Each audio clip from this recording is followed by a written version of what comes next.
I think, are at play with this proposed pipeline. So I've called this the top 10 things you need to know about the Enbridge Northern Gateway pipeline. And we'll just get started. So, top 10 things. The first thing is, it's really big. The proposal is for Enbridge to build 2 pipelines. Each of them would be over 1,000 kilometers long. And it would go from just north of Edmonton through to Kitimat on the coast. There would be about 1,000 river and stream crossings along the way. And it would account for 30% of current tar sands production. And we'll be hearing more about all of these things today. So if you've got questions about anything I'm asking about, I'm sure that other speakers will be able to answer them. Basically, we would be taking crude oil to Asian markets by tanker on one pipeline, and then the other pipeline would be taking condensate, or a solvent, a petroleum solvent, back through to the tar sands to help in crude oil production in the tar sands. This is one of a number of major proposed pipelines throughout North America. And so what I've just given you here is just a big map of Canada, where we see some of the other pipeline proposals. There's the Alaska Highway Pipeline, the Mackenzie Gas Pipeline up near the top going through the Yukon and Northwest Territories. And then there's a number of other major pipelines that would mostly take crude oil from the tar sands through to the United States. Number 9. This pipeline would allow really ugly, dirty things to happen on one end. And the ugly, dirty things that would happen on one end are the tar sands, which is basically, as I've already mentioned, strip mining for oil. And other speakers will get to this, but basically there are some very significant land impacts and water impacts that come from tar sands production, and this is an image of one of them. And there are also very significant air quality impacts and impacts on health and communities that we'll also be hearing about today. And many communities in northern Alberta are starting to experience the effects of tar sands production. So number 8, what's the number 8 thing you need to know about the Enbridge pipeline? Well, it allows potentially really ugly things to happen on the other end. And if we go to the west, we realize that the 34-year tanker moratorium that we've had on the BC coast that keeps oil tankers off of our coast would need to be lifted in order for this pipeline to go through. And I'm pretty sure everybody in the room is familiar with the Exxon Valdez, which hit a reef in Alaska in 1989, causing one of the worst oil spills that we've ever had on the planet. If the tanker ban was lifted, there would be about 225 super tankers a year in BC's inside coast waters, and that's over 4 per week. And it's pretty much guaranteed that some spill of some sort will happen in those waters.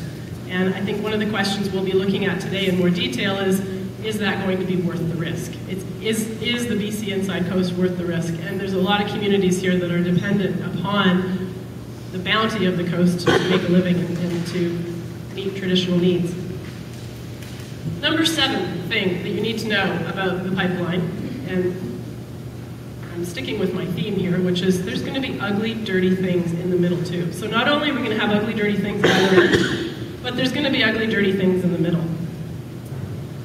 The likelihood of a pipeline failure at some point along the way is very significant. I think it's pretty safe to say that somewhere in there, there's going to be blowouts and there's going to be pipeline ruptures. In Alberta, they figure with all the pipeline networks that service the oil and gas industry that they average about 674 pipeline failures per year with the pipeline network they have in place. So for every 1,000 kilometers of pipeline, there are 2.3 failures. So if we had 2 pipelines going across BC, each of them over 1,000 kilometers, you're looking at least 5 pipeline failures, and we don't know where those are going to be. We have a number of maps around the room, and this is just one of them here. And actually, the ones that are on the walls are much better to see. This is an image of the Skeena River watershed, and you can see sort of the thicker lines are actually where salmon travel in all the watersheds around here, and then the dark line at the bottom is the pipeline route. So to put this in context, we think about how these idea of pipeline failures would play out in salmon-rich watersheds in BC. This is a close-up of one of the maps. It's the Maurice River watershed in the Upper Bulkley. The yellow line is the pipeline route, and it's an area where the pipeline would parallel the Maurice River for about 50 kilometers. And I don't think I need to remind the Wet'suwet'en about the importance of this river for salmon fisheries. For those of you who haven't experienced it, it's a very important salmon system in the Skeena. Similarly, this section of map is, the middle there is Fort St. James and Stewart Lake, and to the right is Vanderhoof and Prince George. It's part of the Carrier-Secondary territory. It includes Nakatzli and Notley-Wooten territory. And you can see that the Salmon River and the Stewart River. And again, here we see that the pipeline is going to cross over two big sockeye runs. There are risks posed to salmon. Enbridge's record is that it has spilled 3.3 million gallons since 1990. So I think it's safe to say that there is definitely a risk to salmon ecosystems. Again, pipeline failures will happen. This is an image of the Pine River oil spill that happened on Treaty 8 territory at West Moberly in August 2000.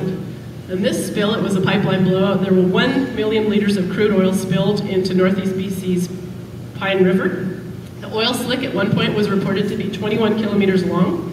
Tens of thousands of fish died, beaver as well. It took 2 years to clean it up to provincial standards. And as we're learning about oil spills over time, to this day, the river has not completely returned. Number 6 thing you need to know about this pipeline is that it would help to open up the BC energy corridor. The BC government wants to turn a whole swath of northern BC into an energy corridor. It would start with pipelines, and once the pipelines are in place, it would then help to develop a lot of the oil and gas reserves that exist in British Columbia. And it's a bit difficult to see in this map, but what I would tell you is there are 2 major oil and gas basins, the Bowser Basin, which is just north of here, and the Chaco Basin, which is a little bit southeast of here. And they're both quite large. If anybody's interested, I'd be happy to share a close-up version of this. The point being that once you have the oil and gas infrastructure in place, it is much easier for other oil and gas development to happen. And it is more likely that communities will then have to suffer the cumulative impacts of oil and gas development. And if anybody's ever been to Treaty 8 territory or attended any of the workshops, because I know that people from Treaty 8 have come through to different communities and shared their experiences, they've been living with oil and gas development on their lands for 50 years, and things have changed quite dramatically for them. The other point about the energy corridor is if northern BC becomes an energy corridor, the idea is actually we're shipping the stuff through. And if we're shipping the stuff through, where's it going? It's not actually for us. It's most likely going to be to Asia, to China, so China markets, or down to the United States through the coast. So I think there's an element of we have to think about what we in British Columbia want and what people in northern communities might want to make sure that their needs are protected. The number 5 thing you need to know about the Enbridge pipeline is it means more global warming. Right now, tar sands are the largest source of greenhouse gas emissions growth in Canada. To make 1 barrel of oil from the tar sands requires enough gas to heat a home for more than 4 days. So if you think of spending 4 or 5 days, a long weekend in your home, all the gas you use in the middle of the winter to keep your home warm only makes 1 barrel of oil. The number 4 thing you need to know about the Enbridge pipeline is that it could help divide First Nations. And this is something that communities have learned who've dealt with oil and gas and industrial development elsewhere. Communities need to work together. Companies are well practiced at dividing and conquering communities. It's much better for communities to come together and share information, be they First Nations communities or local communities. And I think that yesterday's session with the First Nations coming together is a really fine example of people coming together to share information and learn how to go forward. There's a real need for very clear demands on the part of all First Nations to ensure that Aboriginal title and rights are respected. Some of the lessons from other pipelines, and that's the other thing that communities need to think about, is you need to know what happens elsewhere with other pipelines and learn more about all of these processes and these companies. The Pacific Trail Pipelines in British Columbia provided $3 million for 16 First Nations. The Mackenzie Gas Project in Northwest Territories provided $31 million for 10 Decho First Nations, and so there's other First Nations as well, but the Decho alone got $31 million. They also got $4 million to participate in the environmental review, and they received $500 million for all nations in Northwest Territories to address some of the socioeconomic issues. So there's definitely ways to think about meeting with the company when you're talking about these issues. The number 3 thing you need to know about the Enbridge pipeline is that it's a dog's breakfast of process. And I was asked to talk about the process, and I've actually decided to spare us all by getting into the details. But suffice to say, it's a dog's breakfast. What is the process? Well, there's a bunch of them. There's the term poll process. There's the Marine Community Advisory Board. There's the Terrestrial Community Advisory Board. There's the QRA process. There's the NEB, SIA, JRP. That would be the National Energy Board, Canadian Environmental Assessment Agency, Joint Review Panel. But basically, there's basically an alphabet of processes out there. Some of them are run by the government. Some of them are run by the company. And all of these processes are designed to get communities to yes. The terms of reference for the Joint Review Panel are now being developed by federal regulators. Hearings would likely begin in 2010. In the processes, the way that they're designed, and in the NEB process, the National Energy Board process, is very rare for a panel or for a government to say no to projects because they're designed to move communities to the yes. And right now, government actually acknowledges that not all Aboriginal title and rights issues can be addressed in the process as it's designed, so there will be more that needs to be done. Some of the principles, I think, that should be brought into any process are the idea that there should be a moratorium until Aboriginal title and rights have been fully and adequately addressed.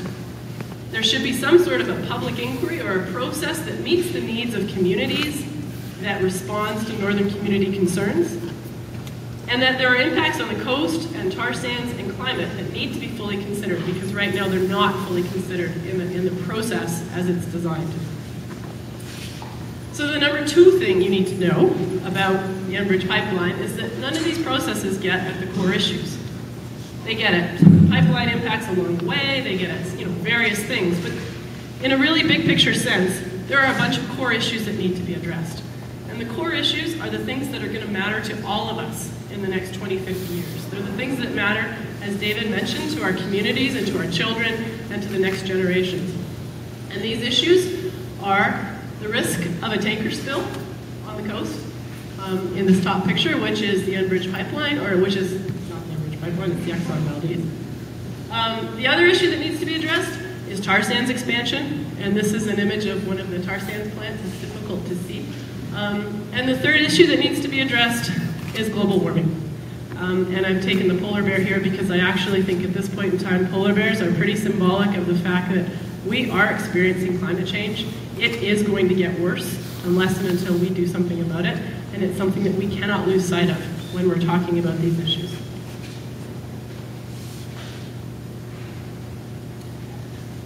The number 1 thing I think we need to know about the Enbridge pipeline is that it stands in the way of creativity. Having all of us in this room here today to talk about the Enbridge pipeline is critically important, and it's important that we learn more about this and that we think about what we can do about it. And as David mentioned, at some point, there needs to be a way to do things differently. There needs to be a way to look at fueling our power, fueling our communities, providing power for our needs, and finding ways to live and make a living economically in the north that are not dependent upon fossil fuels. And so what I'd like to talk about, actually, is a story about sheep. And you probably say, what does sheep have to do with creativity? And one of the things I like about this story is that it's very, very simple. And it's the idea that sheep actually can be a technological solution. And we don't tend to think of that. The engineers and the people who build these pipelines and these massive industrial structures probably don't think about sheep very much. I want to talk about a renewable energy idea. And the area that I want to talk about is a little island in Denmark called Samsø Island. It's a 112 square kilometer island. There's about 4,300 residents, so it's not huge. And it is completely powered by renewable energy. Absolutely, fully, completely. They've even taken care of how to get their cars off gas and have a different way of doing that. It's powered by wind, solar, and biogas. And where the sheep come in is one of the things they found once they got their solar panels, and this image here of it is a bunch of solar panels on the ground on the island. One of the things they found is the grass would grow and it would actually start blocking the sun's access to the solar panels. And the solar panels are quite close together and they couldn't actually get machinery in there because it would sort of shake with the foundations of the land and it would make it very difficult for the solar panels to stay intact. So after trying to think through various technological ways of keeping the grass short, they resorted to sheep. So what they do now is they have sheep that travel around amongst the solar panels and cut the grass. So the sheep eat the grass. It keeps the sheep happy and it keeps the grass short. And I use this idea as an example of if we can get creative, there are different ways of envisioning our community and our societies, and at some point in time, we're going to have to get there, and I'm hoping we can do it sooner rather than later. In British Columbia, we have a bunch of untapped wind potential. BC Hydro estimates that wind projects could power 1.3 million homes, which is about the size of the Lower Mainland. We also have a number of untapped hydro opportunities. BC Hydro estimates run-of-river hydro can supply 900,000 homes. This image here is a picture of the Hoopachesa's First Nations China Creek Power Project, which is a run-of-river power project near Port Alberni. It is owned and operated by the Hoopachesa. And part of what inspired them to do this was they were being presented with the Duke Point Power Plant proposal, which would have been a gas plant on northern Vancouver Island that would have been on their territory. Renewables can work, and I don't need to get into all the details here, but the simple fact is wind power is now providing quite a significant part of Europe's energy supply. 20% of Denmark's electricity, 11% in Spain, that type of thing. Renewable energy in Germany is 15% of the electricity supply in Germany, and there are tens of thousands of jobs that are being created in different renewable power scenarios. So it provides capital and jobs for people in communities, and hopefully over time, it's a place where we can get people in British Columbia thinking too. A pipeline from the tar sands to the coast won't help this part of British Columbia become sustainable, renewable, or secure in the long term. First Nations and local communities can have a say in how your future can look, and creativity will help to get us there. The oil sands represent a crossroad that we're all faced with, and I'm hoping that over time, within the next 5–10 years, people in British Columbia can start to take back their power and think more proactively about how we can make things cleaner and greener and better instead of more fossil fuels. And I'm hoping with that it sets up the day and that the people that are speaking after can have sort of a good opportunity to get into a good conversation and talk about a lot of these things because they're so critically important. Thank you very much.